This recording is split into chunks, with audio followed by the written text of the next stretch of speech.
के नुमाइंदों का शुक्रिया अदा करता हूँ कि वो लोग आके हमें कवरेज दे रहे हैं।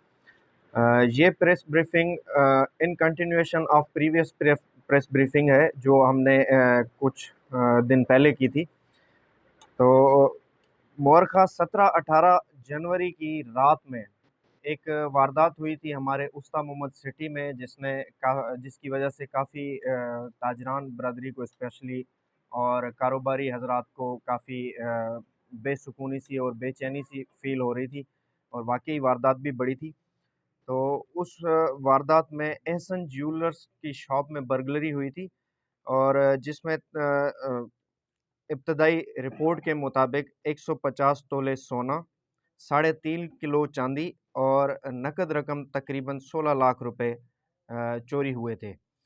सीसीटीवी फुटेज और टेक्निकल ज़राए की मदद से हमने आइडेंटिफ़ाई किया और इसमें मेन मुलज़िम मंठार और मुमताज़ को शनाख्त कर लिया गया।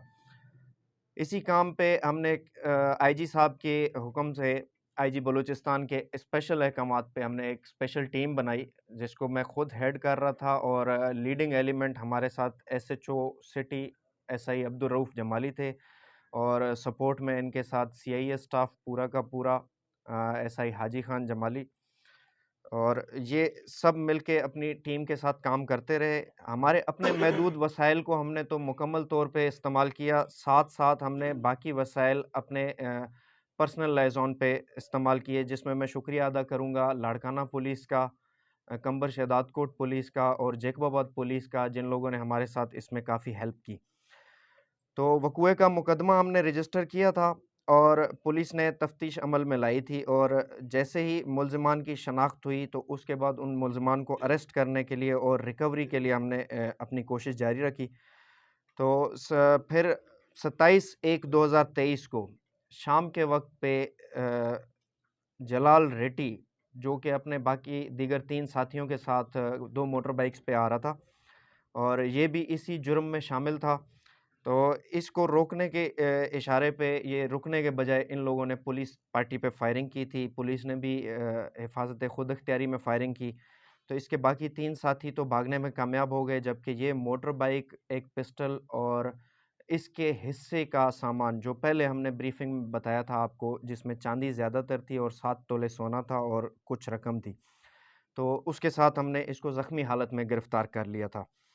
तो मज़ीद उससे भी तफ्तीश हमने अमल में लाई और बाकी दोनों मुल्ज़मान का भी कन्फ़र्म हो गया कि कौन से थे इनके साथ। एक था मुल्ज़िम मुमताज़ और दूसरा मंठार। ये दोनों भाई हैं। ये रब नवाज़ उर्फ़ रब्बन दश्ती के बेटे हैं और ये खानपुर के रहने वाले हैं और इनसे हमने मज़ीद तफ्तीश अमल में लाकर तकरीबन 110 सऊदी रियाल और साथ में सोना, चांदी ये जो आपके सामने पड़े हुए हैं ये रिकवर किए हैं। सोने का अभी तक कंफर्म वेट नहीं किया, तो जैसे ही वे हो जाएगा तो आपको हम कंफर्म इन्फॉर्मेशन दे देंगे कि कितनी रिकवरी हो गई है और कितनी बकाया है।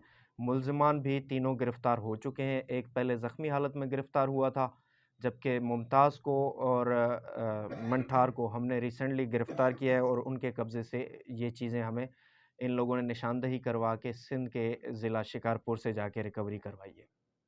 Thank you. मैंने आपको ब्रीफिंग में बता दिया कि हमने अपने तमाम टेक्निकल रिसोर्सेज और साथ में बाकी अज़ला की पुलिस से भी हेल्प ली और अपनी मुखबर पार्टी को भी हमने फुल एक्टिव किया था और शनाख्त हुई थी इनकी बेसिकली सीसीटीवी फुटेज से। तो ये मैं सबसे रिक्वेस्ट करूँगा कि शहर में बाकी दुकानों वाले और कारोबारी हज़रात सीसीटीवी फुटेज इंस्टॉल करें। उसी से मदद मिली थी और उसी की मदद से हमने ये केस इतना बड़ा डिटेक्ट कर लिया है। सर रिकवरी 100 करेंगे हम लोग टोटल मतलब कि गोल्ड को और सिल्वर तो जितना हमें रिपोर्टेड है उससे ज़्यादा ही रिकवर हो गया है और गोल्ड जो है जितना रिपोर्टेड है अभी इसको वे करेंगे फिर पता चलेगा कि कितना टोटल हो गया है या अभी रहता है। देखिए हकीकत तो ये है कि जिस तरह से बुज़ुर्ग कहा करते थे कि चोर और पुलिस की गेम चलती रहती है, तो कभी-कभार क्राइम की लहर थोड़ी-सी ऊपर आती है।